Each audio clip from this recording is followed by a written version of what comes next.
Et voilà, bonsoir, bonsoir à tous, bonsoir à toutes, bienvenue sur le plateau d'Instant Court sur Spectre, installé ce soir à l'Electric Palace. Et c'est la dernière émission, c'est très triste. On a passé une très bonne semaine sur le 42e Festival international du court-métrage de Clermont-Ferrand, entre sorties, préparation d'émissions et surtout cafette. On salue toute l'équipe de la cafette. Bonsoir Eléa. Bonsoir. Merci d'être sur notre plateau pour la dernière chronique ce soir. Et puis, bien sûr, notre dernier invité, le réalisateur. Alors attention, mon British va ressortir. The Loyal Man. Oh, magnifique. Lawrence Valin. C'est ça, incroyable. Mais quelle prononciation. Qui nous fait le grand plaisir d'être sur notre plateau. On va regarder tout de suite le teaser de ce court-métrage.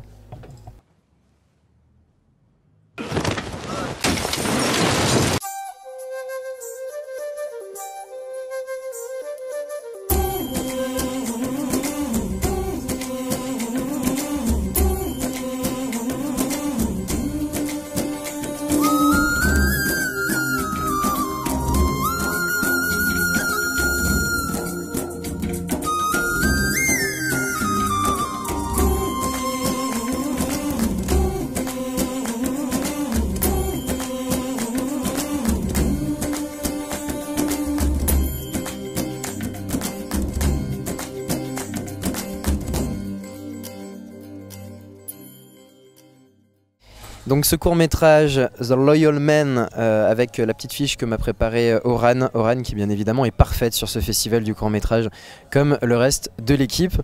Ça parle de quoi ce court-métrage ? Alors ça parle d'une histoire d'amour entre un passeur de la mafia tamoule de Paris et d'une clandestine qui est arrivée illégalement en France. Voilà. Et là donc toute l'histoire c'est cet homme donc qui s'appelle voilà, il faut Adi. Adi, voilà, avec deux A, qui est tiraillé finalement ouais, entre la loyauté qu'il a pour son monsieur boss, hein, le boss et cette femme Minal.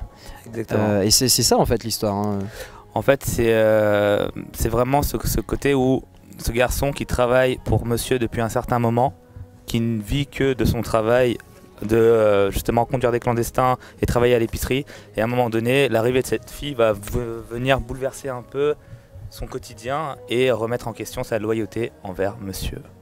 C'est ça. Alors il y a vraiment des choses qui sont intéressantes, notamment dans ta manière de filmer, les choix que tu fais. J'ai beaucoup aimé les scènes de la ville, parce que j'ai l'impression que cette ville, eh ben, finalement, elle écrase un peu les personnages, elle est grande, elle est gigantesque. Ça m'a un peu fait penser aux façons qu'on a de filmer la ville dans certaines séries américaines ou même Gotham City en fait.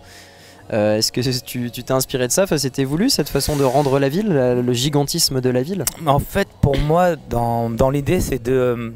on tourne à Paris, donc du coup je me suis dit, voilà, j'avais envie de pas reconnaître Paris, de se dire, mais attendez, c'est quoi tous ces Indiens dans Paris? Ouais.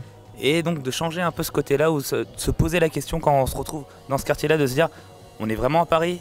On est en Inde ou à Paris, dans un truc comme ça? Donc c'est vraiment ce côté-là où, le côté un peu imposant, parce que voilà, la clandestine qui arrive comme ça dans cette ville, bah, c'est ce qu'elle ressent en fait. Donc c'était vraiment ce côté-là que j'avais envie d'accentuer à fond dans le film. Est-ce que tu peux justement nous parler un peu de cette mafia tamoule? Parce que c'est pas quelque chose qui est très connu. On connaît beaucoup les mafias italiennes. Et les mafias à Paris, on en entend très peu parler. Donc c'est quoi cette mafia? En fait, c'est des gens que... c'était pendant la guerre au Sri Lanka. Donc c'est une guerre qui a duré plus de 30 ans. Il y a des gens qui ont fui le Sri Lanka, qui sont arrivés en France. Et en fait, à partir de là, ils ont commencé à vraiment s'installer dans le quartier de La Chapelle.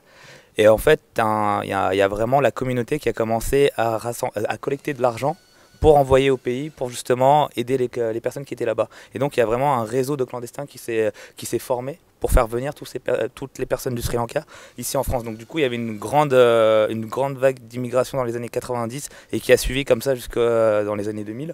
Et donc vraiment, à ces personnages-là qui arrivent, par exemple, monsieur qui est installé déjà dans le quartier de La Chapelle, qui va faire venir des gens, et ces personnes-là n'ont pas de papier, n'ont rien. Donc ils vont travailler pour lui, gratuitement, et c'est un peu ce truc-là que j'avais envie de mettre en place. Et surtout que quand tu arrives dans le quartier de La Chapelle, tu as plein de ces personnes-là, où personne leur donne une voix, où il n'y a personne qui les met en lumière, quoi. Donc du coup, c'était un peu cette idée-là, de les montrer. Eléa?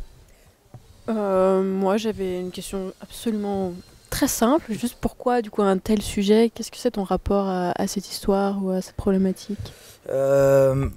En fait, pour moi, l'idée c'est que j'avais envie de faire un film de genre dès le début. En fait, c'était quelque chose qui était important pour moi. C'était voilà, il y avait deux de mes références, c'était Drive et de Refn et Ghost Dog de Jim Jarmusch.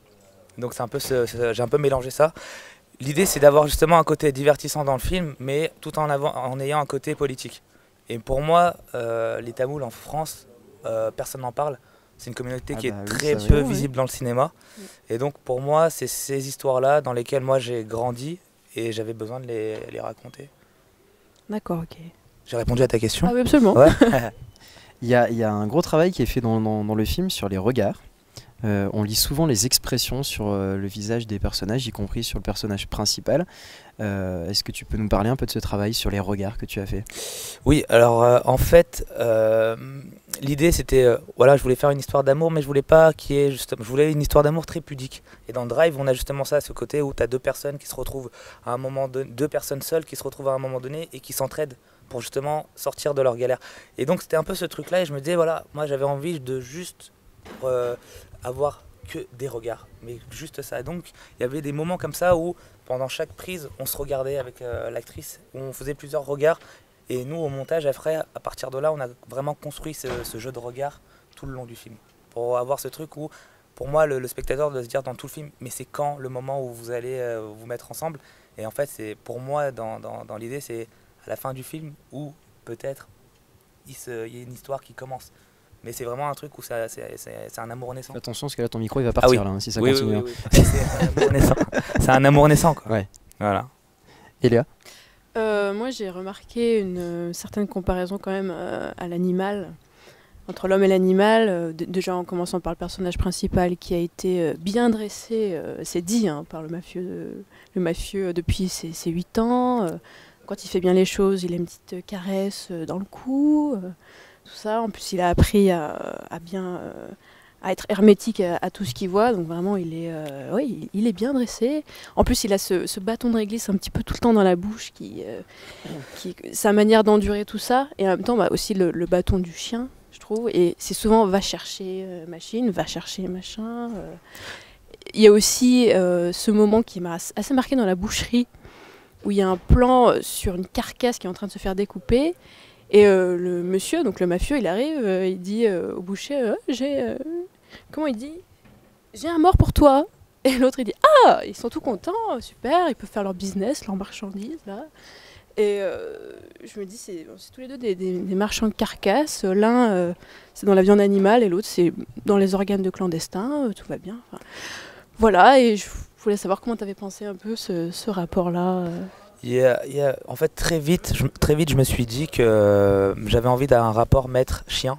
Ouais. Très vite. Ouais. Il y avait aussi un film, ça me fait penser à un film de Jet Li, je crois que c'était Danny the Dog, où justement il était toujours tenu en laisse dans ce film. Et en fait, moi j'avais ce truc où je me disais, voilà, j'avais besoin d'avoir ce côté-là. Le bâton de réglisse, c'est aussi un truc qui me permettait justement d'empêcher le personnage de parler. Ah, comme s'il n'avait pas le droit de ouais. parler. Et donc, toujours ce bâton de réglisse à la bouche. Et oui, pour moi, en fait, le trafic d'organes, c'est vraiment quelque chose de complètement fantasmé. C'est pas quelque chose qui se passe quelque chose qui se passe dans la communauté. Pour moi, l'idée, c'était d'avoir quelque chose de très lourd, en se disant, ah ouais, quand même, c'est un gros trafic, pour me permettre d'avoir justement ce que fait monsieur avec ces garçons, qui est un peu l'esclavage des temps modernes, comme si c'était quelque chose de normal, en fait. Comme si ça, c'était pas grave, ça, c'est rien. Par contre, le trafic d'organes, ça, c'est grave. Et donc, pour moi, c'était cette normalité que j'avais envie de montrer. Et plus le trafic était huge par rapport au trafic d'organes, et moi, je me suis amusé justement avec la carcasse, tous ces trucs-là. Il y a des moments où je me disais, bon, les spectateurs vont se dire, mais ils sont en train de bouffer les clandestins, qu'est-ce qui se passe? Mais voilà, il y avait un peu ces trucs-là où je jouais justement de tous ces codes-là, j'essayais de m'amuser dessus. Quoi. Oui. Le film il va finir au festival du cannibalisme, on n'aura rien compris. Ouais. Y a aussi, ce qui est intéressant, c'est la bande-son. Est-ce que tu peux nous en parler un peu? Qui l'a composé? Est-ce que c'est toi qui l'as...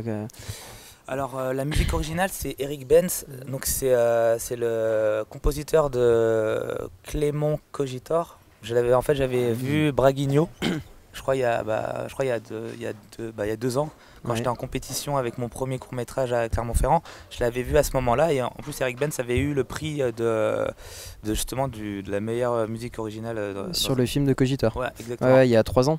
3 ans ou 2 Ouais, ans 2 ans peut-être. 2 ans, 2 ouais. ans, je Ouais. pense. Hein. Et donc, du coup, moi, je l'ai contacté.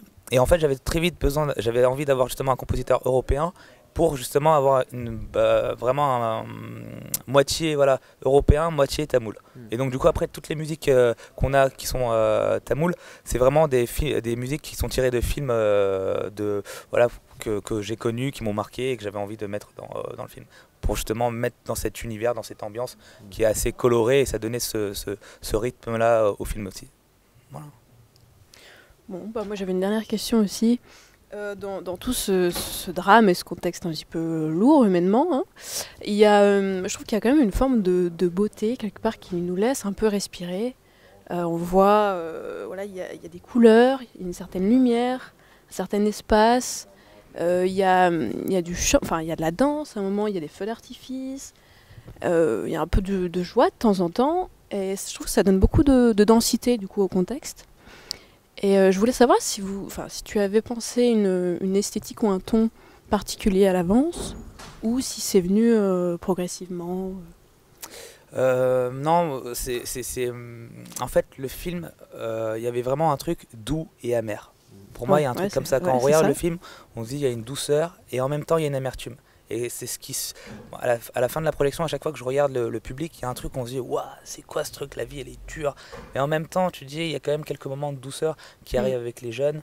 Et ces jeunes-là, pour moi, la liberté, je l'associe aussi avec la couleur. C'est un truc où je me dis voilà, ces moments-là, même si on est dans des contextes qui sont durs, j'avais envie de les sublimer. C'était quelque chose où je me disais voilà, c'est leur quotidien et c'est pas ah c'est dur. C'est qu'à un moment donné, dans leur quotidien, ils arrivent à trouver une certaine forme de liberté, une certaine soif de vivre. Et c'était ça que j'avais envie de mettre à l'image.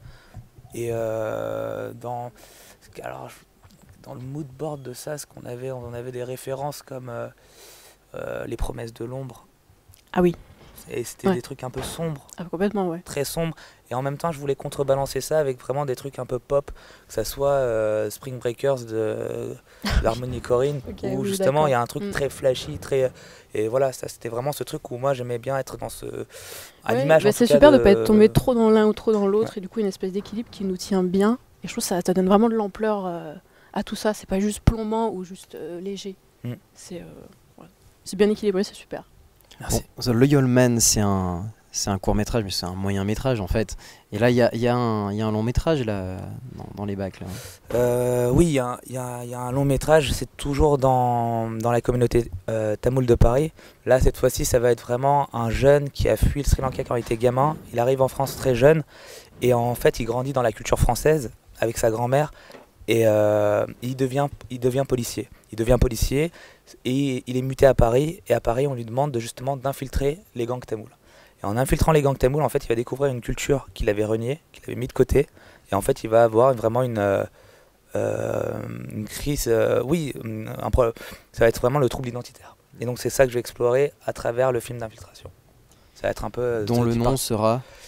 En fait, ça sera Little Jaffna. Ouais. Et en fait, on a mis un nom aussi qui s'appelle Ilam. Et Ilam, ça veut dire terre natale en tamoul. D'accord. Bah voilà, super. Donc que des projets, que du cinéma toujours. Hein, on parle beaucoup de cinéma dans ce temps court. On dirait presque une émission de cinéma en fin de compte. Merci beaucoup, Laurence, d'être venu sur notre plateau. Merci à vous de m'accueillir. Bonne continuation surtout et bonne fin de festival à Clermont. Merci. Et Léa, tu vas nous parler d'un autre court-métrage, toi, puisque aujourd'hui tu as choisi un thème humoristique. Non, pas du tout, c'est pas du tout humoristique. Elle s'est dit, ouah, punaise, il a pas révisé ses fiches, mais si, j'ai révisé mes fiches.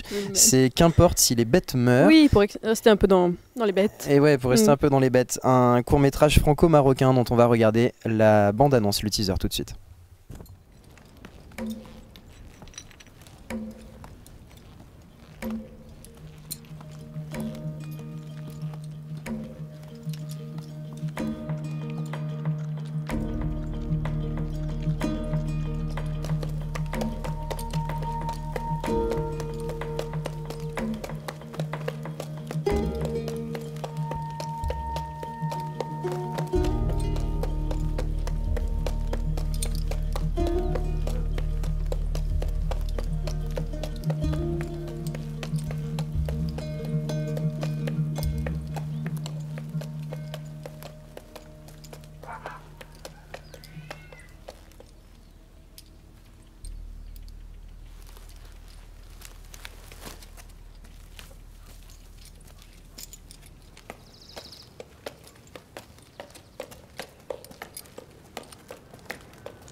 ما خفل لي جاك قنمتني تسوري ودي انا اسمعني كان هاسني اختصاص سكتي ما خفل لي جوري السوق هاسين والو ولم تنزيش وسمعتني ما جن سختي مزيناتي قلنا داكم ما زي خلين ما زي موت يا رب سلمان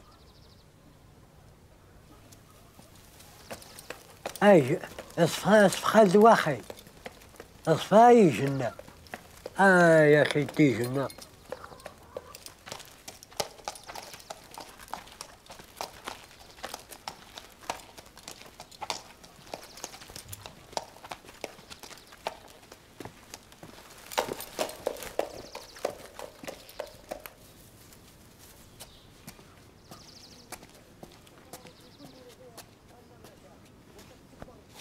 سي لا شاني وندا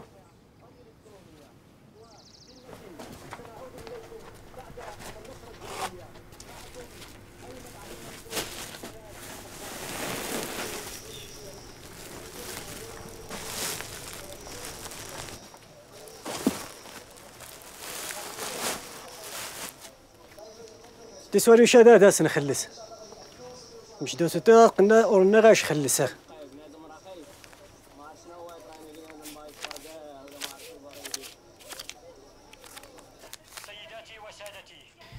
Qu'importe si les bêtes meurent, ça parle de quoi, Eléa? Alors en fait, on suit tout simplement Abdellah, c'est un jeune berger qui vit dans les montagnes de l'Atlas avec son père. Et ils ont été coincés par la neige pendant plusieurs jours, donc leurs bêtes sont en train de mourir. Et ils doivent, lui, il doit descendre au village à un jour de marche avec son âne pour aller chercher la nourriture. Voilà, donc ça commence comme ça. On a un point de vue très réaliste, assez sobre, avec bon, pas d'effet particulier. On est quand même un petit peu dans la lenteur, le contemplatif au niveau des paysages. Voilà, la déambulation, je vais y arriver, du personnage. Toujours. Qui part dans cette quête de nourriture. Il veut aussi aller au marché du mariage pour se trouver une femme. Enfin, bref.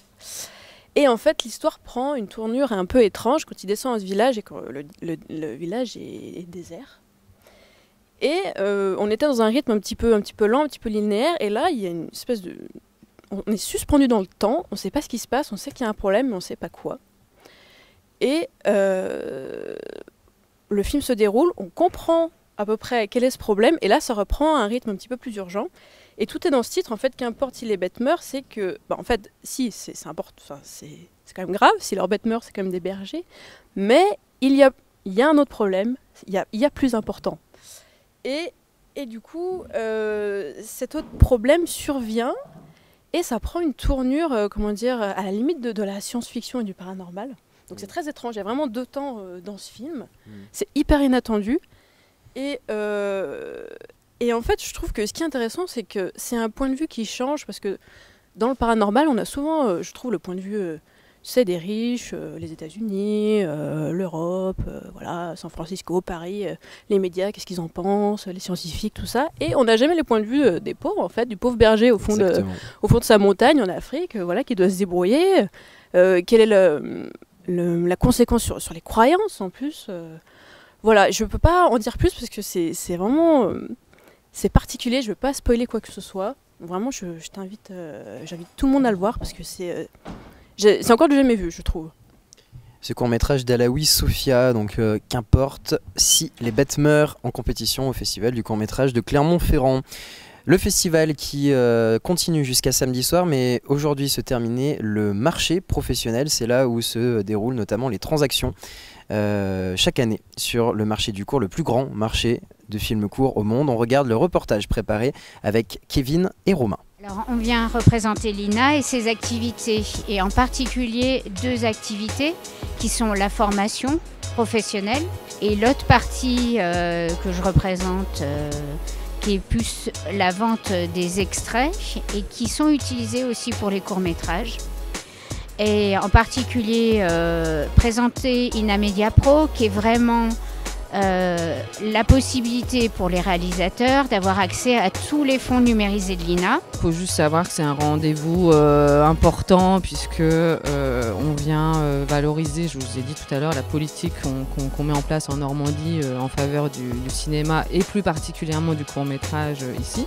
On rencontre des producteurs, des réalisateurs qui, a priori, vont peut-être avoir envie de produire un projet sur notre territoire. On anime des ateliers toute l'année auprès de différentes structures, des ateliers d'animation, captation, travail d'archives, plein de choses différentes.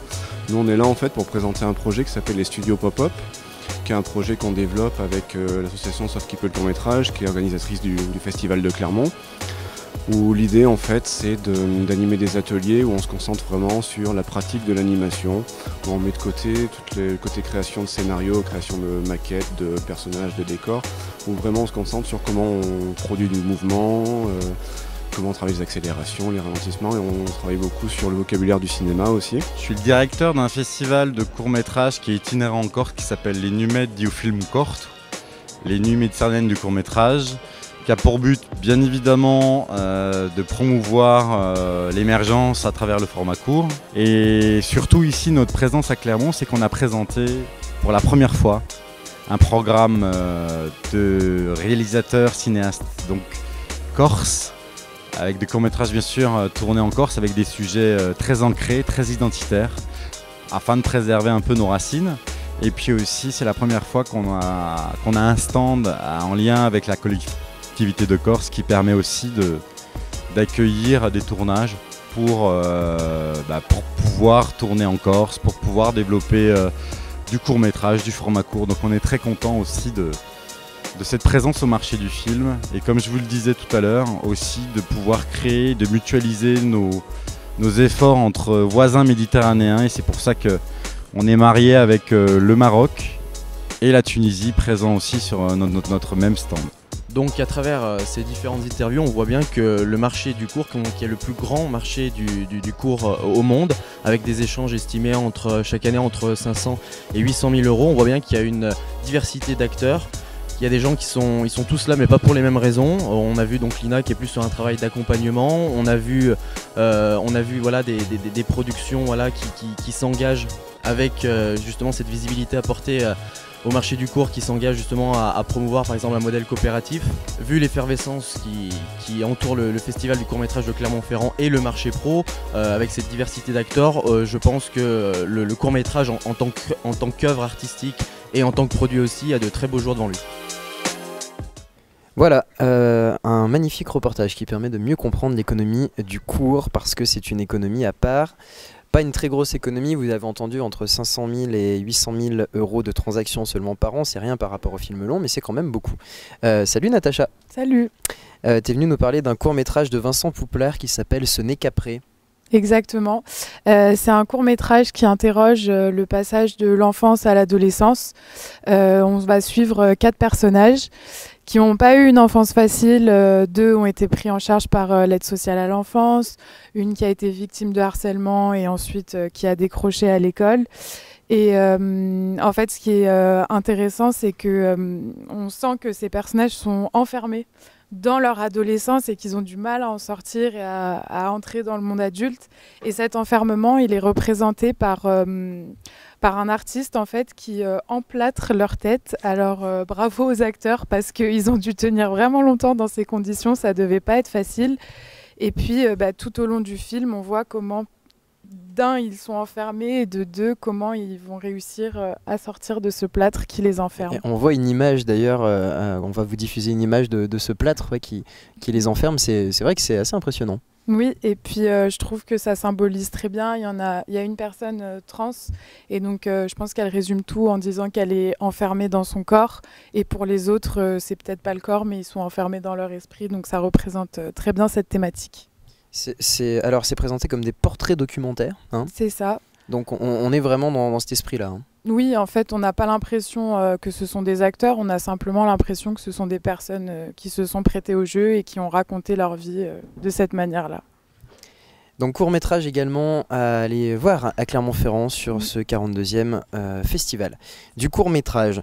Le festival du court-métrage qui continue et qui se termine avec nos micro-trottoirs, puisque nous sommes allés à la rencontre pour la dernière fois des festivaliers. Ce matin à midi également du côté de l'hôtel Océania pour la remise de prix France Télévisions, puis à la Maison de la Culture. On vous propose les images tournées avec l'aide de Kevin.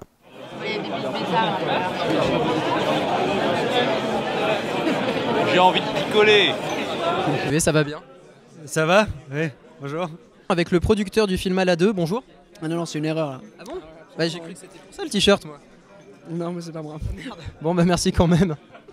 On est des Français de Scotland Yard. Alors là on est tombé sur la crème de la crème. Il y a les choux à la crème directement à la crème de moine. Je peux pas vous en dire plus. Excusez-nous.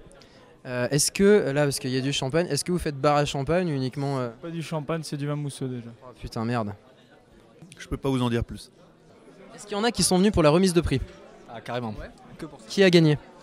Alors, je connais pas le nom du réalisateur exact. Gilbert? Non. Merde. Bonjour mesdames.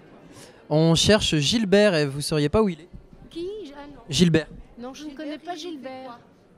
Justement on sait pas, c'est pour ça qu'on a du mal à le trouver, mais on nous a dit qu'il était sur le festival. Ah non, j'ai pas vu Gilbert, non. Gilbert? Bonjour. Alors, on est de retour au stand des objets trouvés. Alors le stand des objets trouvés au fil de la semaine qui évolue, qui s'est transformé déjà en stand de jeux depuis plusieurs jours, en stand de bouffe, et puis en fin de semaine peut-être carrément en bar à champagne, on sait pas. Hein. Why not? Bah nous on couche pas trop à l'hôtel. Voilà. Chacun nos compagnons, donc... Oui, c'est ça, mais bon, c'est vrai qu'il y a eu une évolution ces dernières années du libertinage à Clermont-Ferrand. Absolument, tout le temps, tout le temps. Bon, même... Ça nous plaît vraiment beaucoup, on rencontre plein de gens, c'est sympa. C'est pour ça qu'on récidive d'année en année. Et est-ce que c'est bon? Non, je comprends pas. Vous articulez pas. Puis alors on est un binôme d'enfer. Sûrement pas le dernier, non? Donc nous sommes avec un formidable fromage, donc le Coudi, affiné directement à la ferme, donc fromage artisanal, et un fromage au lait de moine, donc très rare. Lait de moine, ouais, très rare, moulé sur le moine. Et voilà, toujours à Clermont-Ferrand, le but c'est de montrer qui est la plus grosse. Alors, c'est une véritable question, est-ce que c'est une authentique veste en poil de fion? En poil de? Bonjour, nous sommes à la télévision avec une voyante, bonjour. Bonjour. De fion. De fion? Oui. Qu'est-ce que vous entendez par fion? Alors, dans le futur, est-ce que Marlène Schiappa va dire quelque chose de pertinent? Ah bah je crois la définition commune. Hein. Alors c'est du poil synthétique. Mais du poil de fion synthétique, voilà la nouvelle tendance sur le marché clermontois. Gilbert? Pardon? C'est Gilbert? Non, pas du tout. Mais c'est pas vrai, on le trouve pas. Et on est avec le seul homme sur Terre à avoir subi un essai nucléaire sur le crâne directement. Comment ça s'est passé? Plutôt bien. On peut filmer, là. Je vous préviens que si vous les filmez, vous rentrez pas. Oh merde, c'est vrai? Ils sont pas beaux, ça représente pas le festival, ça. Ah oui, bah alors que là on a un vrai beau spécimen. Alors que lui, il est beau, lui, hein, vous êtes beau. Donc j'ai fait un test ADN et je suis pas le fils de Moscato. Hein. En revanche, il y a Kevin qui est venu sur le plateau, Kevin qui était au son, ouais. Kevin qui était sur le reportage, Kevin qui m'a aidé à tourner le micro-trottoir, Kevin qui a fait la plonge à la cafette. Ouais, et les chiottes aussi. Et les chiottes, ouais. Et Kevin maintenant qui vient nous parler de musique et un peu de politique du coup. Un peu. Donc je vais parler de... C'est le dernier concert, c'est vraiment le truc qui va clôturer Electric Palace, ça s'appelle Dombrance. C'est un side project d'un producteur parisien qui s'appelle Bertrand Lacombe. Alors le gars est actif depuis une quinzaine d'années dans la musique et là en fait il était en studio et à travers les notes de synthé il a entendu une hallucination auditive François Fillon. Ah ouais, c'est pas banal. C'est une bonne impression. C'est une bonne hallucination auditive François Fillon et ça aurait pu être un morceau fictif et du coup, ça lui a donné l'idée en fait de sortir des morceaux. En quelques mois, il a sorti une dizaine de morceaux et il a donné les titres des morceaux. C'est des personnalités politiques, pas que nationales d'ailleurs. Il y a même un morceau Barack Obama qui s'appelle Barack Obama. Et il y en a pas un Marlène Schiappa. Alors, j'ai cherché de partout, il y en a pas. Mais en même temps, est-ce qu'il y a matière à faire un morceau qui se tienne debout? Bah c'est la question. Ouais, je suis pas sûr. Moi franchement j'ai des doutes. Et en fait, donc il y a plein d'influences encore, la disco, techno, funk, pop. Et il y a des morceaux, voilà, Taubira, il y a bien sûr François Fillon, il y a un morceau qui s'appelle Valéry Giscard d'Estaing, notre dinosaure national. Et voilà, il se sert de ces hommes politiques en termes d'inspiration. Et quand on voit ce qu'on se tape, je pense qu'il y a matière à faire... il peut se taper la discographie de Michel Sardou en termes d'albums. Parce que Michel Sardou, il y a quand même beaucoup d'albums, mais peut-être beaucoup trop, je pense.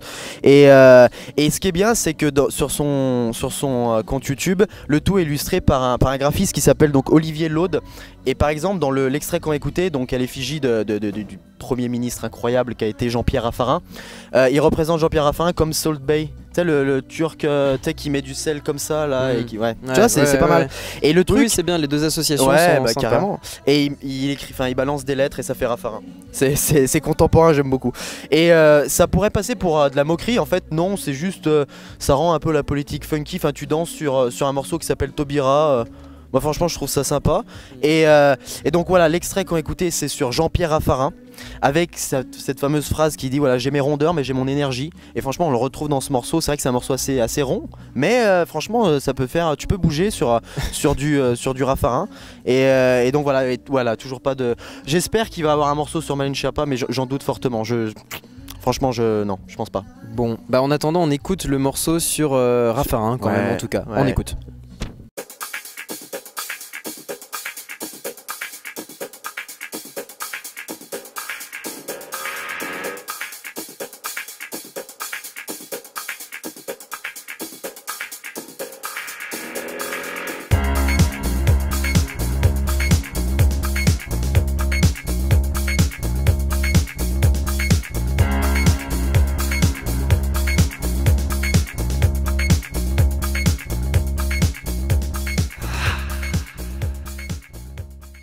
Très bon, très bon. Très bon. Non, c'est vrai que Faut c'est sympa. écouter Taubira, ça vaut le détour. Bon, et ben merci de nous avoir fait découvrir cet artiste, Kevin. Bah, de rien. C'était la dernière sur le plateau de l'Electric Palace. On remercie toute l'équipe de nous avoir accueillis encore cette année. Moi, je vais remercier toute l'équipe technique et tous mes chroniqueurs. Donc Clément à la réalisation, Romain, Quentin, Oran au cadrage, Geoffrey au son, Eléa, Guillaume, Gillian et Natacha en chroniqueur.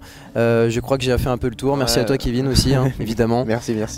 Merci aux financeurs de l'opération et merci à l'équipe de Sauf qui peut le court-métrage pour l'aide, notamment à l'accueil des différents invités qu'ont géré Oran. On se retrouve bien sûr, je l'espère, l'année prochaine. Restez bien sûr sur le www.spec.phnmn.fr pour voir tous nos contenus en ligne et allez voir des cours. C'est jusqu'à samedi sur le 42e festival du court-métrage ici à Clermont-Ferrand. On se retrouve ce soir à l'Electric Palace pour la suite des concerts. Très bonne soirée et à l'année prochaine, j'espère. Salut!